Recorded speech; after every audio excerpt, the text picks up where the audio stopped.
I saw Jurassic Park in theaters when it came out in 1993, and as a 9-year-old kid who was already totally obsessed with dinosaurs, I was immediately enthralled with it. To this day, it still remains one of my favorite movies that doesn't have Star Wars in the title. And a couple weeks ago, we went and saw the new 3D re-release, and I was so beyond thrilled to be able to see the movie in theaters again.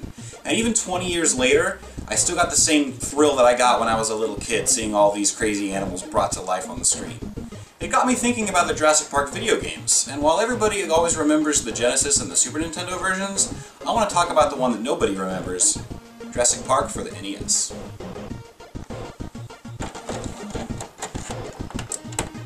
Hold on to your butts. Jurassic Park was developed and published by Ocean Software for the NES in 1993, coinciding with the film's release.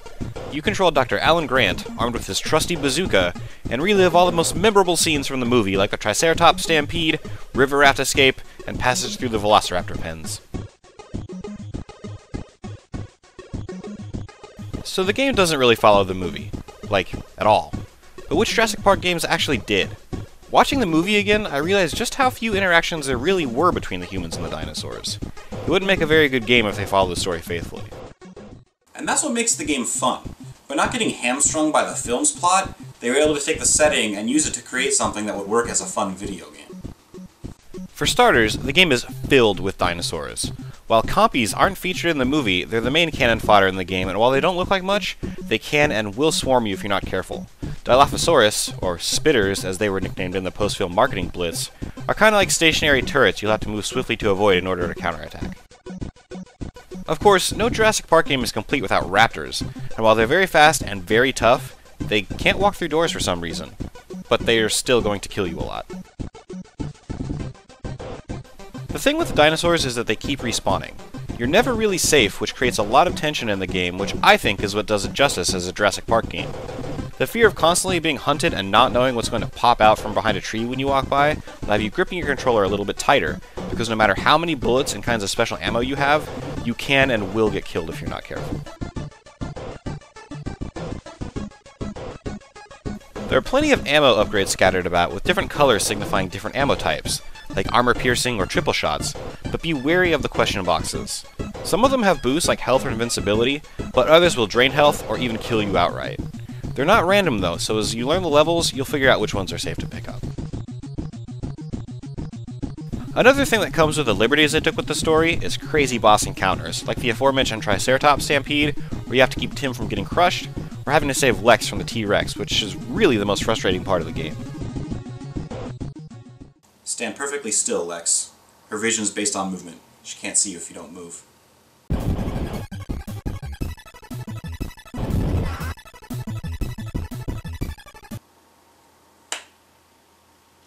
Really though, this boss fight is incredibly infuriating until you learn the T-Rex's pattern and find the safe spot to stand in where she can't get you. Overall, the game looks great for an NES game, although a little bit of texture on the ground would have helped. The dinosaurs look like they should, environments have lots of detail, and building exteriors are also impressive. The human characters look pretty stubby, but I think that's due to perspective more than anything. The music is pretty rockin' as well. Fun fact, the first level theme was going to be the theme song for the show, until my friend Elisa offered to write me a new one. Fun fact number 2, the first level theme is also a remix of the title screen song for Comic Bakery for the Commodore 64.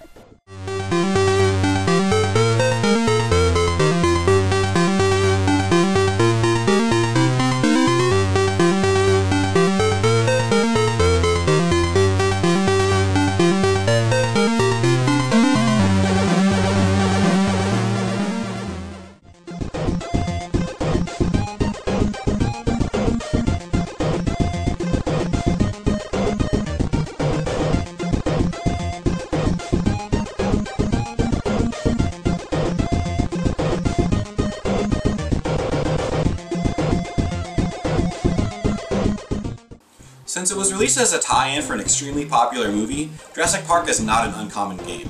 At the time of this filming, the card alone on eBay goes for about $10 to $12, with box copies going for a little bit more. That is a little bit higher than it usually is, and that could be due to the movie's resurgence in popularity, so just keep an eye out for a good deal. While the NES version of Jurassic Park didn't get the glory that its Genesis and Super Nintendo brothers did, it's still a very enjoyable game that takes a great setting and uses it to build a fun game that plays to the system's strengths. With a level of tension befitting the Jurassic Park name, as well as some really rad music and a super cool end credit sequence, Jurassic Park for the NES definitely deserves a spot in any Nintendo fan's library.